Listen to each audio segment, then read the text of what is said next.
tulad ng nabanggit natin, no? Lahat po ng nagmamay-ari ng property, no, as a general rule, no, ayon sa ating saligan batas, pag yan ay kinuha ng gobyerno for public use and purpose, ay dapat entitled to just compensation ang may-ari. Sa parte ninyo na hindi kayo binayaran ng implementing agency, no, nagpapapatuban ng bypass, no, at sa isang public highway, okay, ay maaring hindi kayo binayaran dahil ang origin ng inyong lupa ay pre-patent certificate. Pag pre-patent certificate, ito ay public grant na galing sa gobyerno with condition na kung sakaling kakailanganin ng gobyerno yung lupa, ito ay kukunin at hindi kayo entitled sa just compensation.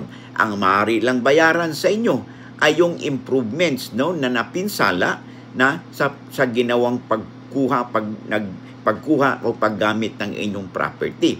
Ano yung mga improvements na ito? Ito yung bahay o mga crops o halaman o ano pang mga construction works, no, na nandoon na nakatirik sa inyong lupa. Yan lang po ang babayaran ng gobyerno, hindi po based on just compensation, kundi based on the acquisition cost po, no, ng mga napinsalang mga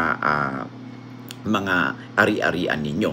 Makipag-ugnayan kayo doon sa implementing agency katulad ng Department of Public Works and Highways, no, upang sa ganon ay kahit paano ay mabayaran kayo doon sa napinsalang properties ninyo, assuming na yung lupa ninyo ay galing sa pamahalaan in the form of grant. Pero kung hindi naman, no, ito ay hindi galing sa pamahalaan, ito'y nabili ninyo, no, at ang original title nito ay galing sa judicial registration, abay dapat entitled kayo na mabayaran ng just compensation based on the fair market value ng lupa in addition to mga napinsala ninyong mga properties doon sa inyong lupa.